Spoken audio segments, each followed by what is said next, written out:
الحمد لله وكفى والصلاة والسلام على عباده الذين اصطفى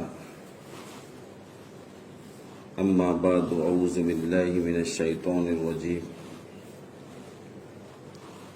بسم الله الرحمن الرحيم ومن أحسن قولا ممن دعا إلى الله صدق الله العظيم عن ابن عباس رضي الله عنه قال قال رسول الله صلى الله عليه وسلم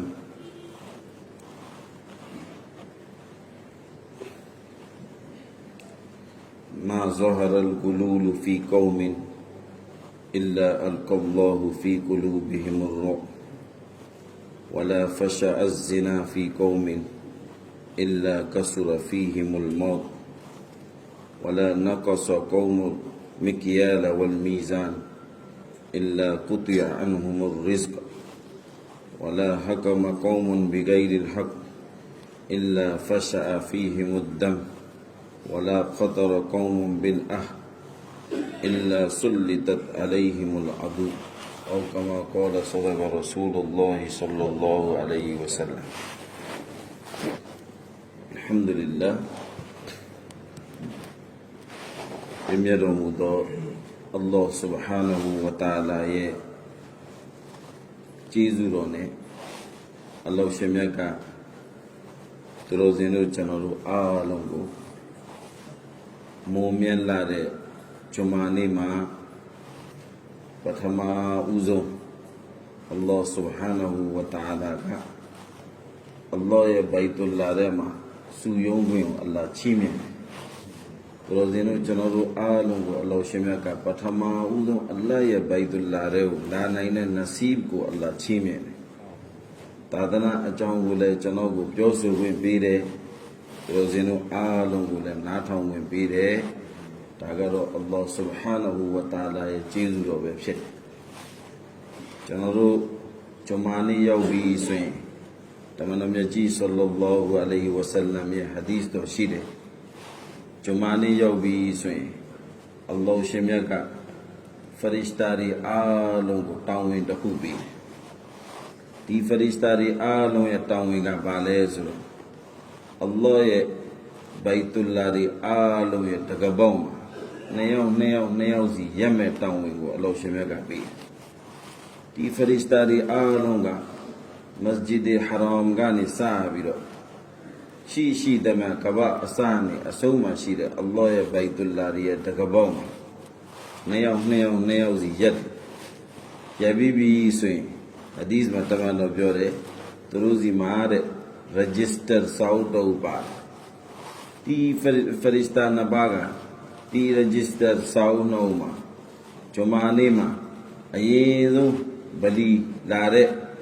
သူတွေဘယ်သူတွေလဲအလဲမှာဘယ်သူရောက်လာလဲအဆုံးမှာဘယ်သူရောက်လာလဲသူတို့ရဲ့နာမည်တွေကိုစင်းအင်းနဲ့ဒီဖရစ်တာကမှတ်ပြီးပြီဆိုရင်ဒီ register စာအုပ်ကိုဒီဖရစ်တာက Allah subhanahu wa ta'ala ဒီမှာတင်ပြတယ်အလောရှင်မြတ်ကဘယ်သူအရင်ဆုံးလာလဲလာတဲ့သူကိုကလောအနီကလောအရဗ်မှာကလောတွေအရင်တန်ဖို့ရှိတယ်အဲ့ကလောတေထဲမှာတော့အရဗ်မှာတန်ဖို့အရှိဆုံးကလောကအနီရောင်ကလောနီးနေတဲ့ကလောကျွန်တော်တို့ဒီမှာဆိုရင်တော့စင်ဖြူတော်ပေါ့ကျွန်တော်တို့ဒီမှာဆိုရင်စင်ဆိုရင်တော့ဒီလောက်တန်ဖို့စင်ဖြူတော်ဆိုရင်ကျွန်တော်တို့အရင်မဖြူရင်လည်းဖြူအောင်လုပ်ပြီးတော့စင်ဖြူတော်စင်နဲ့ရအောင်သွင်းဆိုတော့ကျွန်တော်တို့ဒီမှာဆိုရင်စင်ဖြူတော်ကိုအရင်တန်ဖို့ထားဆိုတော့ဟိုမှာကအရဗ်တွေတန်ဖို့ထားတာပါတယ်ဆိုတော့အနီရောင်ကလောတွေထဲမှာသူ့ရဲ့အသားရောင်ကနီးနေတယ်ဆိုရင်အရဗ်တွေကအဲ့ကလောကိုအရင်တန်ဖို့ထားသူတို့စီမှာဒီကလောကတာမျိုးအကောင်းဆုံးမျိုးပေါ့သူ့ရဲ့အမျိုးရိုးကောင်းဆိုတော့ဒီကလောကိုတန်ဖိုးထားတယ်အလ္လာဟ်ကလည်းတမန်တော်ကလည်း hadith မှာအဲ့ကလောနဲ့ပမာပေးပြီးပြောဆိုတော့အရင်ဆုံးရောက်တဲ့မုဆလီကို Allah ရဲ့ဘန္တာကို Allah ကအဲ့ကလောအနီတကောင်စာရဲ့သဝတ်ကို Allah ရှင်မြတ်ချီးတယ်ထိုနည်းတူသောပဲ Al-Berua Aleloma Yaulamle, Khutba Chainoma Yaulamle, Tugo Aloshimaka, Chatagongzaye, Sawabgo Allah Chimine, Rua Namaz Achima Yaulame, to a Chow Talunga Sawabgo, Yashiri. So Alhamdulillah, Aloshimaka, the Rodino General Alongo, Allah Baitulama, Patama Uzo Allah, Yaunane, Tawfid Allah Chimine, Di Asadigo. Allah akhirat mao dunya mao chano alon ko pedna ra wasi so chano pidwa bakale Hazrat Ibn Abbas radiyallahu ta'ala takhin ye hadith takhu chano pyo pya nira di hadith ma Hazrat Ibn Abbas radiyallahu ta'ala takhin ga qiyamat ni la bi so yin dunyayi ma phit pyat la me achin ni ri ko Hazrat Ibn Abbas radiyallahu ta'ala takhiya tinpya de chano alo Musalman di ti tha me aya taku wa Qiyamat so de aya ga alon me nizal Qiyamat so de aya ga chano Musalman di ne toro be nizal la bi chano ye nya bat di chano ye be bat di ashi di anaw di ji lai me so yin na bo takhin jesu ro shin Kuro takhin sallallahu alayhi wa sallam Qiyamat nila bi so yin phit paw la me achin ni ri ko chotin ho gain thok tha ari saga ri aalon na neya dai ma fitin ja neya dai ma fitin ja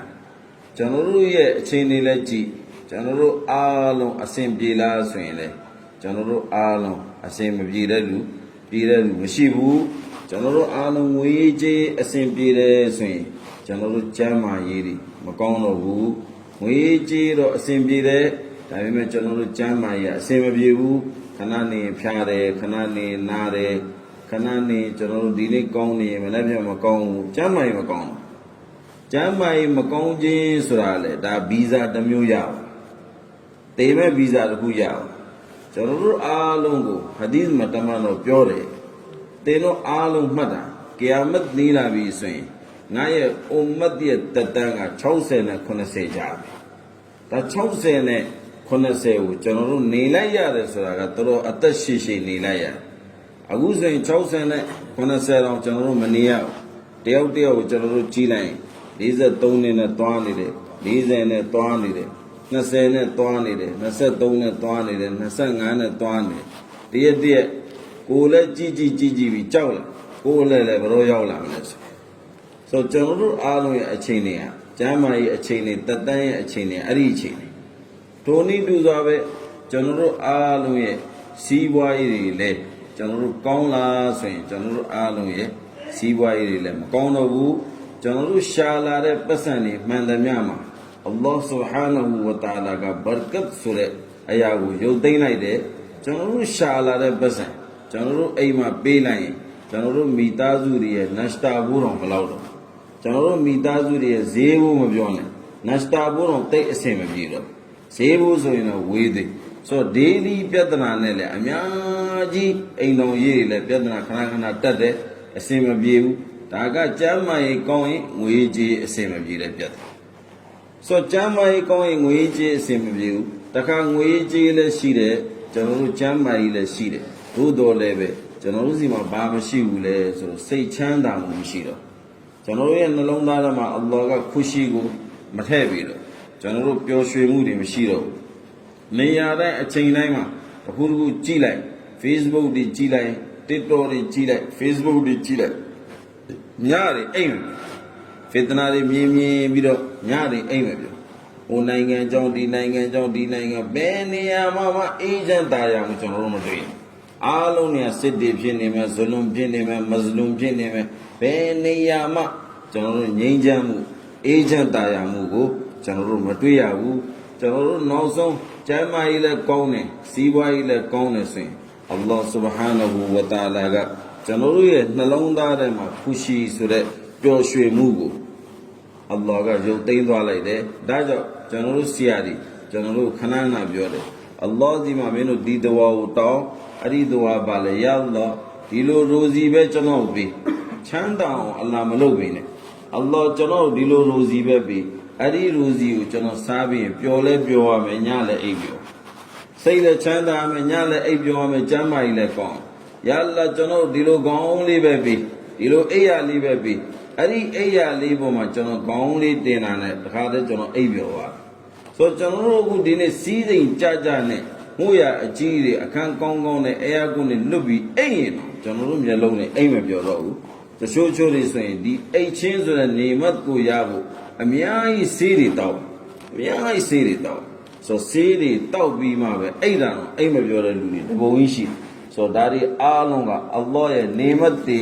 အဲ့ဒီနေမတ်တွေထဲမှာအလ္လာဟ်ကျွန်တော်တို့ချီးမြှင့်တဲ့နေမတ်တွေအများကြီးရှိတဲ့ထဲမှာနေမတ်အကြီးဆုံးကအီမန်ပဲအလ္လာဟ်ကျွန်တော်တို့ပေးတဲ့အီမန်ကနေမတ်အကြီးဆုံးပဲအလ္လာဟ်ရဲ့နေမတ်အကြီးဆုံးဘာဖြစ်လို့လဲဘာဖြစ်လို့အလ္လာဟ်ရဲ့နေမတ်အကြီးဆုံးဖြစ်လဲဆိုရင်အီမန်ရှင်တယောက်ကလာအီလာဟာအီလ္လာလ္လာဟ်မုဟမ္မဒ်ရဆူလ်အလ္လာဟ်တပါးတဲ့ကိုအီဘာဒတ်လုပ်ပြီးတော့အလ္လာဟ်ကိုယုံကြည်တယ်မုဟမ္မဒ်ရဆူလ္လာကအလ္လာဟ်ရဲ့နဗီဖြစ်တောင်ယုံကြည်ပြီးတော့အလ္လာဟ်ပေါ်မှာပဲယုံကြည်ကိုးစားပြီးတော့မိမိရဲ့ဇင်ဒဂီကိုဖြတ်တန်းခဲ့တယ်ဆိုရင်အဲ့ဒီအီမန်ရှင်နေမကောင်းဖြစ်ရင်လည်းကျမ်းမာရေးမကောင်းဖြစ်ရင်လည်းအလ္လာဟ်ရှင်မြတ်ကအဲ့ဒီကျမ်းမာရေးမကောင်းခြင်းကိုအကြောင်းခံပြီးတော့သူ့ရဲ့ဂုဏတွေကိုအလ္လာဟ်မာဖ်လုပ်ပြီးသူ့ရဲ့ဂုဏတွေအားလုံးအလ္လာဟ်မာဖ်လုပ်ပြီးလေဒါကြောင့်ဘ누구ကကျမ်းမာရေးမကောင်းဘူးလေဘ누구ကအေးရတယ်မှာယောဂတဲ့တရားအေးရတယ်မှာဆေးရုံမှာ3လသွန်းနေဆေးရုံမှာ3လသွန်းနေပြီးတော့ဆရာဝန်ရဲ့ကုသမှုခံယူရတယ်ဆေးဥမှာအကြာကြီးနေရတယ်စကရတ်ရဲ့ဓာတ်တလားနှစ်လားအဲ့လိုခံရတယ်ပြီးမှသူတည်သွားရင်သူ့ကိုသွားပြီးတော့ကျွန်တော်တို့အထင်သေးလို့မရသူကဒါဘာလို့သွားတာလဲဆိုရင်သူဒုနီယာမှာနေခဲ့တဲ့နှစ်30တသန်းဒုနီယာမှာနေခဲ့တဲ့နှစ်40တသန်းဒုနီယာမှာနေခဲ့တဲ့နှစ်60တသန်းကိုသူလုတ်ခဲ့တဲ့ဂုဏတွေအားလုံးသူဒုနီယာမှာပဲစေကြောသွားသူအားလုံးဒုနီယာမှာပဲစေကြောသွားအလ္လာဟ်ရှိရောက်ပြီဆိုရင် तू ကအဖြူတယ်ပဲအလ္လာဟ်ရှင်မြတ်က तू ခံခဲ့တဲ့ဂုဏတွေလောက်ခဲ့တဲ့ဂုဏတွေစ तू ခံခဲ့တဲ့ယောဂတွေကိုအကြောင်းခံပြီးတော့အလ္လာဟ်သူ့ရဲ့ဂုဏတွေအားလုံးကိုမာဖ်လုပ်ပြီးတယ်ဆိုတော့ဒီနေမတ်ကိုအလ္လာဟ်ဘာဖြစ်လို့ဒီလူကိုချီးမြှင့်လဲဆိုရင်သူစီမှာအီမန်ရှိတယ်လာအီလာဟာအီလ္လာလ္လာဟ်မုဟမ္မဒ်ရဆူလ္လာဟ်ဘာမှာ तू အီမန်ယူထားလို့အလ္လာဟ်ရှင်မြတ်ကသူ့ဒီနေမတ်ချီးထိုနည်းတူစွာပဲဘ누구ကအီမန်ရှင်ဖြစ်မလဲသူကစီးပွားရေးအကျက်တဲပေါ်မှာမနက်စားရရင်ညနေငတ်တယ်ညနေစားရရင်မနက်ငတ်တယ်ငတ်ရင်လေအလ္လာဟ်ရှင်မြတ်ကတနက်ငတ်ချင်းရဲ့အစားကိုအလ္လာဟ်ရှင်မြတ်သူ့ရဲ့မိသားစုရဲ့ဂုဏသူ့ရဲ့ဂုဏတွေအားလုံးကိုမာဖ်လုပ်တယ်ဒါပေမဲ့အဲ့ဒီငတ်တဲ့သူကလည်းဆဘရနဲ့လောက်သူကလည်းဒီငတ်တဲ့ပေါ်မှာနေရာတိုင်းအချိန်တိုင်းမိနစ်တိုင်းစက္ကန့်တိုင်းအားလုံးဒုနီယာမှာရှိတဲ့လူအကုန်လုံးသူငတ်ကြောင်မပြောအောင်သူလည်းဆဘရလောက်နဲ့ခံနိုင်ရေးချင်းရှိအောင်သူခံသူငတ်ရင်လေသူဆဘရလုပ်တယ်ဆဘရလုပ်ပြီးတော့သူ့ရဲ့ခေါင်းထဲမှာသူထည့်ထားမှာဒုနီယာဆိုတာကခဏပဲနေရမှာခဏနေရမယ်ဒုနီယာမှာငတ်တယ်လေပြတ်တယ်လေငတ်တယ်လေပြတ်တယ်လေခဏနေပြီးတော့ငါတို့အားလုံးသွားမှာအာခိရတ်ရဲ့သွားဇင်ဒဂီကိုငါတို့သွားမှာဆိုဆဘရမျိုးသူပိုက်ရအဲ့ဒီတိခံစိတ်မျိုးပိုက်ရနောက်ဆုံးတကယ်ပညာရှင်တွေတကယ်သူတော်စင်တွေအလ္လာဟ်ဝါလာတွေဆိုရင်သူတို့ရဲ့မူရစ်တွေသူတို့ရဲ့တပည့်တပန်းတွေသူတို့မှားတယ်ဘာမှလဲဆိုရင်အိမ်ကိုဂျန်နတ်တို့မပြင်ဘူးမိမိရဲ့အိမ်ကိုဂျန်နတ်တို့မပြင်ဘူးအိမ်ကိုတခါလဲလူတယောက်ကလှပနေအောင်ပြင်လိုက်တယ်အရှိမအေယာကွန်အနောမအေယာကွန်အခန်းနေတခါကျိုးနေလာပပအိမ်တခါဂျန်နတ်တို့ပြင်လိုက်သူ့ရဲ့နှလုံးသားထဲမှာအဲ့ဒီအိမ်ရဆွဲရောသူ့ရဲ့နှလုံးသားထဲမှာအဲ့ဒီအိမ်ကထိုင်သွားသူအိမ်ရဲ့ချစ်စိတ်ကများသွားအိမ်ရဲ့ချစ်စိတ်အိမ်ရဲ့ဆွဲတော်မူအိမ်ရဲ့တတ်မှတ်မှုပေါ်မှာသူရစ်မောပြီးတော့အာခိရတ်ရဲ့ဇင်ဒဂီကိုတွားမှာကိုသူမေကောင်းမေသွားနိုင်ဆိုရှရီယတ်ကအဲ့ဒီအချိန်ကျရင်ဘာပြောလဲဆိုရှရီယတ်ကအဲ့ဒီအချိန်ကျရင်ဘာပြောလဲဆိုဒီမိုမင်ဘန္တာကိုလူတယောက်ကအီမန်ရှင်ဖြစ်တယ်မိုမင်ဘန္တာဖြစ်တယ်ဆိုရင်သူနေဖို့ထိုင်ဖို့အရေးကောင်းတစ်ခုရဘာမှလပဘယ်ရာကူမှပြင်းနေစရာမလို နှလုံးသားကြီးပါထဲ့ပြီးတော့အဲ့ရတဲ့မှာဆွဲမှတ်သွားအောင်ဒုနီယာမှာဘယ်ရောက်မှသူချစ်စရာလည်းမလိုဒါကအစ္စလာမ်သာသနာကပြောတဲ့စကားတစ်ခုဆိုတော့ကျွန်တော်တို့အားလုံးမှတ်ထားမှာဒုနီယာဆိုတာကကျွန်တော်တို့အားလုံးရှားဒုနီယာမှာကျွန်တော်တို့အားလုံးနေတဲ့အချိန်မှာကျွန်တော်တို့စားဖို့တောက်ဖို့ကျွန်တော်တို့သားသမီးတွေနေဖို့ထိုင်ဖို့ကျွန်တော်တို့ဇနီးတွေကောင်းနေဖို့ကျွန်တော်တို့မိဘခစ်မတ်လုပ်ဖို့ဒုနီယာကိုကျွန်တော်တို့မရှာလို့မရဒုနီယာကိုရှာဒါပေမဲ့ဒုနီယာကိုရှာတဲ့နေရာမှာဒုနီယာလောကကိုပဲကောင်းတဲ့ဝင်ပြီးတော့တရက်ကိုသွားမယ်အာခိရတ်ကိုကျွန်တော်တို့လက်လွတ်ဆုံးရှုံးလို့မရကိုကသွားမယ်အာခိရတ်ကိုကျွန်တော်တို့မေ့သွားလို့မရကိုသွားမယ်အာခိရတ်မှာကိုနဲ့အလ္လာဟ်နဲ့ရှင်းရမယ်ပြဿနာတွေကိုကိုမေ့လို့မရကိုနဲ့အလ္လာဟ်နဲ့ဘာကာနာတွေရှိမလဲအဲ့ဒီကာနာတွေကိုရှင်းဖို့တော့ကဒုနီယာမှာတွေကကျွန်တော်ထားကျွန်တော်တို့အားလုံးဒုနီယာမှာနေနေတာကျွန်တော်တို့အားလုံးရဲ့တော့ကဘာလဲလို့မေးကျွန်တော်တို့တေကန်ဤအချိန်တော်ကျွန်တော်စကရတ်ဖြစ်နေတဲ့အချိန်တော်တေကန်ဤအချိန်တော်ကျွန်တော်ဗဇက်ကငါတေးပြီဆိုရင်ငါအလ္လာဟ်နဲ့ဘယ်လိုရှင်းရမလဲဆိုတော့စကားမထွက်ကျွန်တော်ဗဇက်ကထွက်တာကျွန်တော်တော်များများသူတွေကိုကြည့်ကျွန်တော်တို့ဗဇက်ကထွက်တဲ့စကားငါတေးပြီဆိုရင်ငါတာသမီဟိုခမ်းပြီငါသမီးကိုဒီခမ်းပြီငါတောက်ဒီခမ်းပြီငါဇနီးတဲ့ဟိုခမ်းပြီဟာအမေဟိုခမ်းပြီထားခဲ့တဲ့ပစ္စည်းနဲ့ပတ်သက်ပြီးတော့တက်ဆီမလို့ကျွန်တော်ထားခဲ့တဲ့ပစ္စည်းနဲ့ပတ်သက်ပြီးကျွန်တော်တက်ဆီမလို့ဘဝမှာကျွန်တော်သွားမှာအာခိရတ်ကိုကျွန်တော်သွားတော့ကျွန်တော်တို့ရဲ့အခြေအနေတွေကအဲ့ဒီအခြေအနေတွေအဲ့တော့ Hazrat Ibn Abbas radiyallahu ta'ala တခင်ကျွန်တော်တို့အားလုံးကိုကယာမတ်နီးလာပြီဆိုရင်ဖြစ်လာမဲ့အခြေအနေနဲ့ပတ်သက်ပြီးတော့ဓမ္မတော်မြတ်ကြီးဆလ္လာလာဟူအလိုင်ဝါဆလမ်ရဲ့ဟာဒီစ်တော်တစ်ခုတင်ပြတဲ့ကယာမတ်နီးလာပြီဆိုရင်ဖြစ်လာမဲ့အခြေအနေတွေကို Hazrat Ibn Abbas ကိုဓမ္မတော်မြတ်ကြီးဆလ္လာလာဟူဝါဆလမ်ပြောပြတယ်မာဇဟရလ်ဂူလူလ်ဖီကောမင်အီလာအလ်ကလ္လာဟူဖီကူလူဘီဟင်ရူကယာမတ်နီးလာပြီဆိုရင်ဘန္တာတွေရဲ့ကြားထဲမှာမူမင်တွေရဲ့ကြားထဲမှာဖြစ်လာမဲ့အချိန်နဲ့နံပါတ်1ကဘာလဲဆိုတော့အမာနတ်ပစ္စည်းတွေ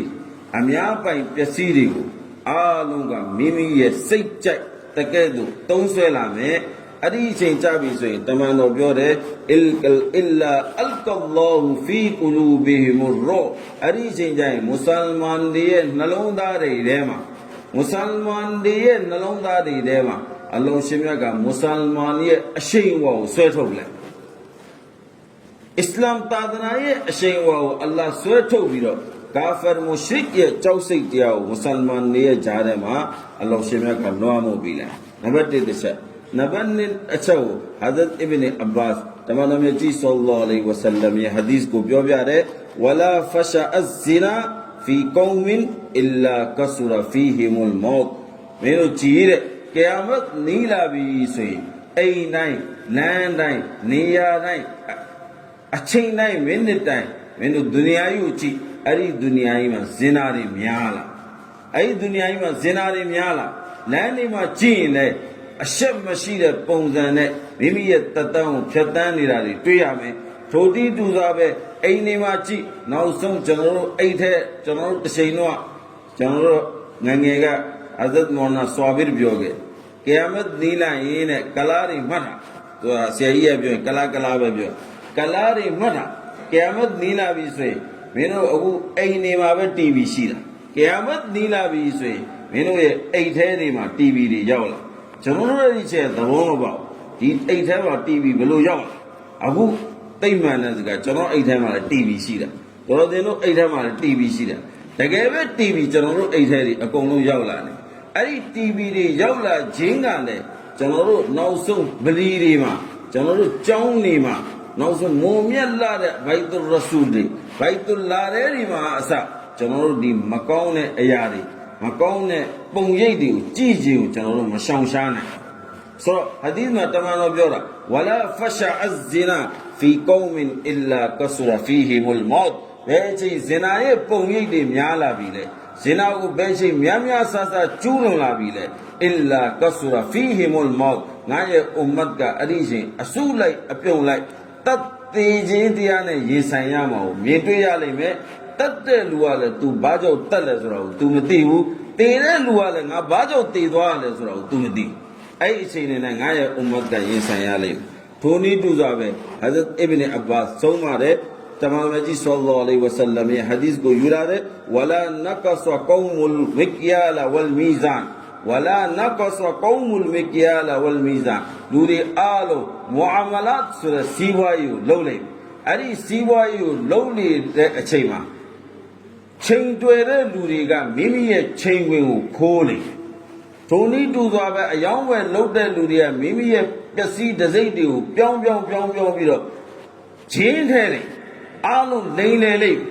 အားလုံးလိမ်လည်ပြီးတော့ဟာရမ်ဟလာလ်မသိအကုန်လိမ်လည်ပြီးတော့အဟောင်းအသစ်ပြောအသစ်ကိုအဟောင်းပြောကောင်းတော့မကောင်းပြောမကောင်းတော့ကောင်းတယ်ပြောအားလုံးလိမ်ပြီးတော့မိမိစီးပွားရေးတွေကိုထူထောင်လိုက်မယ်တမန်တော်ဟာဒီသ်မှာပြောတယ်အဲ့ဒီအချိန်ကျရင်အိုအီဘင်အဘတ်အတင်ကြည့်လိုက်အီလာကုတယာအန်ဟူမူရစ်ငါရဲ့အွမ်မတ်ရဲ့ရီဇစ်ကကျင်းမြောင်းသွားတယ်